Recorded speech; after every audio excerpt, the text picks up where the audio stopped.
On Friday, after trade talks broke down with the Chinese, President Trump raised tariffs on some Chinese goods to 25%. Now, today, the Chinese retaliated, threatening to hike tariffs on 5,000 U.S. products. Well, the media went into instant and totally predictable meltdown mode. He's building a wall of tariffs, and you're the one paying for it. Just wielding tariffs like a cudgel because it makes the president look tough, that only hurts American families. No one wants this. The Chinese don't want this. The Americans don't want this. It looks like this was just partly a problem of Donald Trump's own making. Yeah, this whole China problem just popped up in the last few years. Oh, my gosh. Presidents since George Washington have recognized the power and importance of tariffs to protect American interests. Facing China's gross trade abuses, and we'll get that into in a moment, Trump is wisely using tariffs to punish China for bad behavior. What's the alternative? With Trump in the White House, China knows the days of exploiting the American market with impunity are over. Now, talks broke down when the Chinese reneged on their promise to change their laws that required American companies doing business in China to do what's called technology transfers of their trade secrets and their intellectual property. It's outrageous. This begs the question, why did any U.S. president ever allow China, a communist government, to hold our companies at gunpoint this way? Stripping them of their innovation in order to turn around and then just do what? Well, use American engineering and know-how to dominate the market themselves. Now, I still remember this. I remember this really well back in 2000 when Bill Clinton, urging China's admission into the World Trade Organization, made all sort of promises to the American people. This agreement is a good deal for America. Our products will gain better access to China's market in every sector, from agriculture to telecommunications to automobiles. But China gains no new market access to the United States. Yeah, that worked out really well. Let's break it all down so you understand what we're talking about here. No one's doing this tonight because it seems complicated, but you can get it. In 2018, U.S. exports to China, $179.3 billion.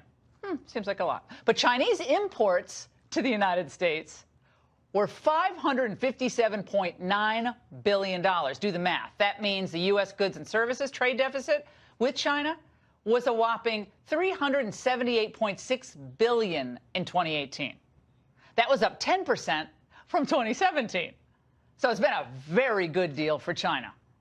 Last year, U.S. imports from China were up 427% from 2001. That was pre its admission to the World Trade Organization. China has been taking advantage of the United States for many, many years. I'm not just talking about during the Obama administration. You can go back long before that.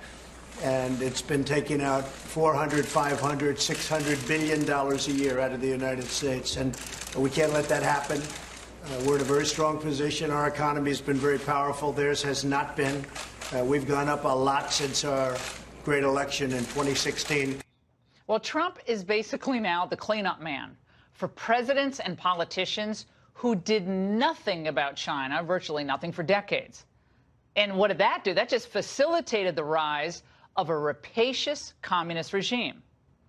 Now, I think with all that we know now about how China operates, it's commonly agreed upon, there's a legitimate question to ask. Why are we trading with them at all? They are a geopolitical adversary who intends to destroy what we care about the most, freedom. They want to dominate. Now, during the Cold War, we didn't do business with the Soviet Union. And that was smart. So I have a question. Where are all the liberals who supposedly care about human rights? They protested apartheid in South Africa in the 1980s. But are they okay with the Chinese in the 2000s? We have 1 million Muslims. We have Christians and political dissidents tonight being held in internment camps in China. There's no real life outside the state in China. There's no freedom of thought. There's no freedom of conscience. There's no freedom of political assembly, of religion. And you add to that their predatory trade practices and their pledge. They're being very obvious about this.